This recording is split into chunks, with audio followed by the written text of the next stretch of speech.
यार लास्ट वाली वीडियो जो मैंने अपलोड करी थी ना फिजिक्स के लिए, लिटरली मतलब ऐसे ऐसे कमेंट्स पड़े ना जिससे मैं टोटली रिलेट कर सकती हूँ। मेरे साथ भी सेम सिचुएशन चल रही थी भाई। लास्ट के मोमेंट्स पे मेरे पास कुछ भी रिसोर्स अवेलेबल नहीं था। मतलब मैं ऐसे ऐसे गुहार लगा रही थी, भगवान से प्रे करी थी कोई तो बता दे मुझे आके कि कौन से चैप्टर में क्या इंपॉर्टेंट है, मैं वो पढ़ लूं।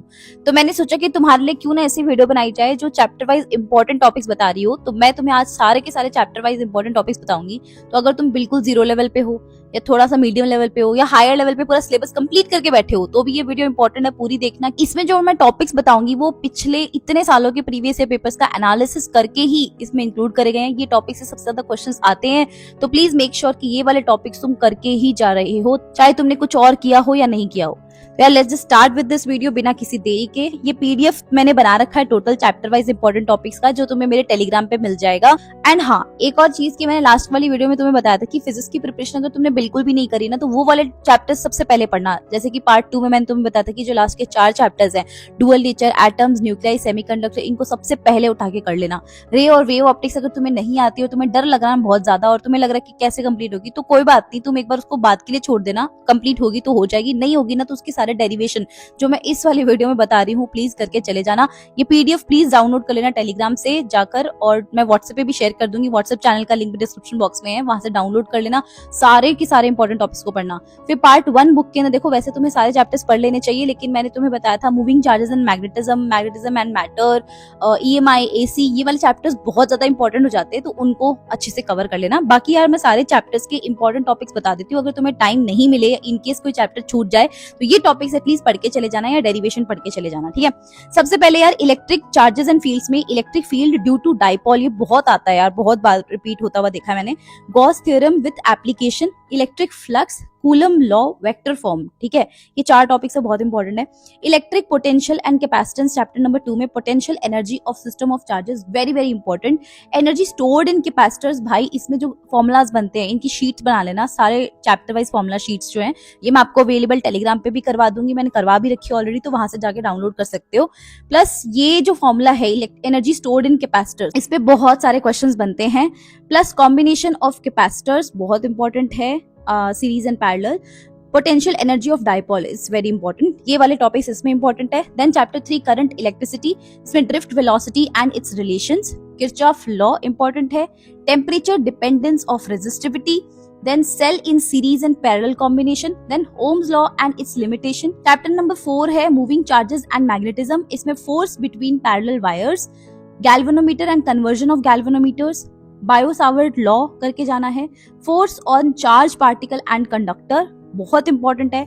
Magnetic field on solenoid and magnetic field on axis of a ring, ये करके चले जाना। मैग्नेटिज्म एंड मैटर में magnetic properties of materials and formulas जितने भी हैं इसके सारे अच्छे से करके चले जाना। बार मैग्नेट के बारे में थोड़ा बहुत नॉलेज लेके जाना, क्योंकि इससे बहुत इंपॉर्टेंट क्वेश्चंस बन जाते हैं। चैप्टर नंबर 6 में जाने से पहले यार मैं आपको एक चीज बता दूं कि बहुत सारे स्टूडेंट्स मुझसे पूछ रहे थे कि हमें क्या चीज प्रैक्टिस करनी चाहिए फिजिक्स के लिए।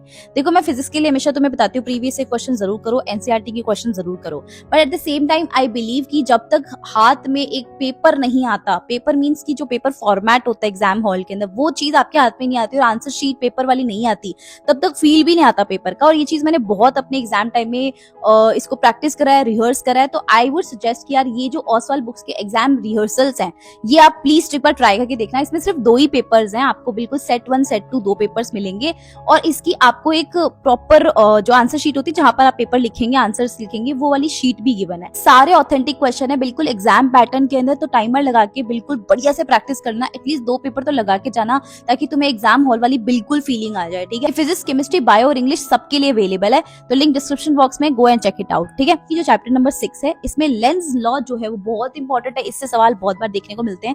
फैराडे लॉ पे मिलते हैं, सेल्फ एंड म्यूचुअल इंडक्शन के ऊपर मिलते हैं, तो प्लीज इनके फॉर्मुलाज भी बहुत इंपॉर्टेंट है, इनकी डेरिवेशन भी बहुत इंपॉर्टेंट है इस वाले चैप्टर में। चैप्टर नंबर 7 ऑल्टरनेटिंग करंट, ये मेरा फेवरेट चैप्टर हुआ करता था जब मैं 12th में थी। सीरीज एलसीआर, जो एलसीआर सर्किट आता है उसके ऊपर काम करना बहुत इंपॉर्टेंट है।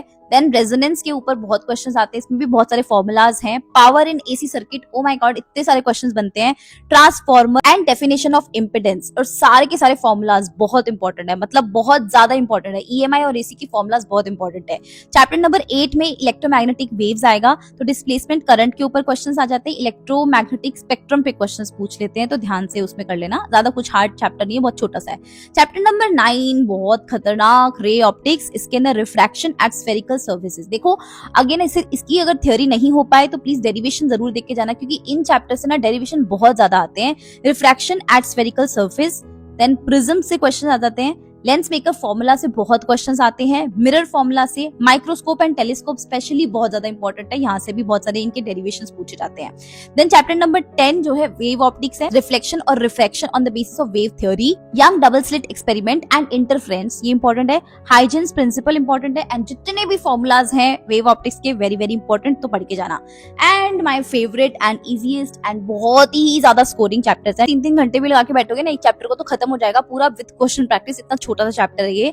इसमें आइंस्टीन की जो इक्वेशन आती है, photo electric equation, very important, मतलब बहुत बार तो या तो उसको ड्राइव करने के लिए आ जाता है या तो उसके ऊपर क्वेश्चंस आते हैं, बहुत ज्यादा क्वेश्चंस आते हैं। डी ब्रोगली वेवलेंथ के ऊपर, और स्पेशली सबसे ज्यादा इंपॉर्टेंट होता है यहाँ पर जितने भी ग्राफ इस चैप्टर के अंदर है। एनसीईआरटी की थ्योरी पढ़ना कोई इंपॉर्टेंट नहीं है, एनसीईआरटी के क्वेश्चंस लगाना ज्यादा इंपॉर्टेंट है। एनसीईआरटी में जो टेबल्स गिवन है या ग्राफ गिवन है वो पढ़ना बहुत इंपॉर्टेंट है। एनसीईआरटी की एक्सरसाइज क्वेश्चंस करना भी बहुत ज्यादा इंपॉर्टेंट है। चैप्टर नंबर 12 में एटम्स वाला जो चैप्टर आ जाता है उसमें बोर पोस्टुलेट के ऊपर सवाल बहुत ज्यादा आते हैं, radius of orbit, velocity of electrons, energy of electrons, ये मतलब ये तो सिंपल सिंपल फॉर्मुलाज आते हैं, इन पे तो डायरेक्टली क्वेश्चंस बन जाते हैं, बहुत इंपॉर्टेंट है। Distance of closest approach, alpha particle experiment, spectral series and formula, इनके जितने भी फॉर्मुलाज हैं वो सारे कर लेना। स्पेक्ट्रल सीरीज का जो फॉर्मूला आता है वो 1/λ = r 1/n1² माइनस 1/n2², इस पे सवाल बहुत ज्यादा आते हैं। देन चैप्टर नंबर 13 न्यूक्लियाई के अंदर मास इफेक्ट पे क्वेश्चन आता है, बाइंडिंग एनर्जी क्वेश्चंस आते हैं, बाइंडिंग एनर्जी कर्व आता है, न्यूक्लियर फोर्स, न्यूक्लियर एनर्जी, बहुत इंपॉर्टेंट है। And the last chapter is semiconductor. Semiconductor is again बहुत इजी चैप्टर है, थोड़ा सा लंबा पड़ता है बाकी तीनों चैप्टर के कंपैरिजन में, जो पार्ट 2 के जो लास्ट के 4 चैप्टर है। पीएन जंक्शन डायोड पे क्वेश्चन आते हैं इसमें, application of PN junction diode जिसमें rectifier, half wave rectifier and full wave rectifier पे क्वेश्चन आते हैं।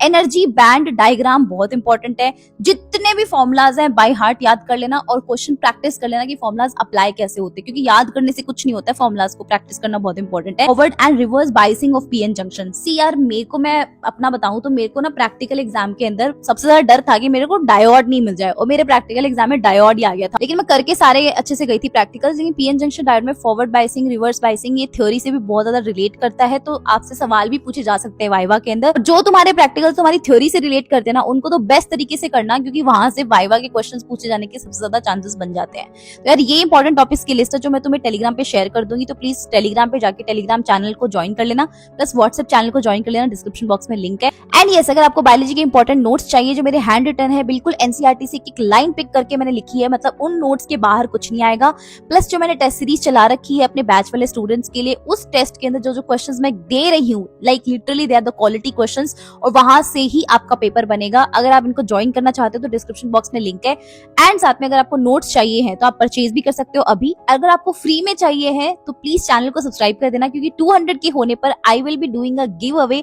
जिसमें मैं टॉप 100 स्टूडेंट को, लकी विनर्स को मैं देने वाली हूँ अपने नोट्स फ्री ऑफ कॉस्ट। तो प्लीज प्लीज प्लीज जल्दी से 200 के स्ट्रॉन्ग फैमिली बना देते हैं। मोस्ट इंपॉर्टेंट थिंग कि अगर तुमसे पढ़ाई नहीं होती, टाइम टेबल कुछ भी फॉलो नहीं हो रहा, तो प्लीज इस यूट्यूब चैनल को सब्सक्राइब कर लेना और टेलीग्राम चैनल फॉलो कर लेना, क्योंकि यहाँ पर मैं तुम्हें रोज के डेली टारगेट्स भेजती हूँ, रात को आ जाते हैं या तो अर्ली मॉर्निंग में टारगेट्स आ जाते हैं, वो आपको बस हर दिन फॉलो करना होता है कि आज कौन सा चैप्टर है। अगर तुम इनको अच्छे से डेडिकेशन के साथ फॉलो कर देते हो ना, तो आई कैन बेट यू कि भाई तुम्हारे से बेटर नंबर कोई नहीं ला सकता है, और तुम्हारा सिलेबस टाइम पर नहीं, टाइम से पहले खत्म हो जाएगा। तो प्लीज मेक श्योर कि अगर आपको आज पता चला है टारगेट्स के बारे में, तो प्लीज टारगेट जरूर फॉलो करिएगा। मैं डेली आपको टारगेट शेयर करती हूँ। हमने 15 दिन में बहुत सारे चैप्टर्स कवर कर लिए हैं, बहुत सारे, और बहुत मतलब हाई टू लो वेटेज ही चल रहे हैं। एक दिन में मैं आपको मैक्सिमम एक ही चैप्टर करने के लिए कहती हूँ, या एक या कभी कभी 2 भी। इंग्लिश भी साथ साथ चला रही हूँ, पीसीएम भी, सारे स्टूडेंट्स के लिए मैं टारगेट शेयर कर रही हूँ। तो please subscribe to this channel ताकि आपके पास नोटिफिकेशन आए डेली जब भी मैं टारगेट यहाँ पर शेयर करूँ, ठीक है। कमेंट्स में जरूर बताना कि तुम्हें कौन सा सब्जेक्ट सबसे बेकार लगता है, ताकि मैं उसके अराउंड वीडियोस बना पाऊँ, वो तुम्हारे लिए इजी कर पाऊँ। Please comment below, I would love to read your comments, क्योंकि मैं आपके सारे कमेंट्स पढ़ती हूँ। चैनल को सब्सक्राइब कर देना for the giveaway plus the daily targets. On that note, Ekta Soni signing off. Thank you.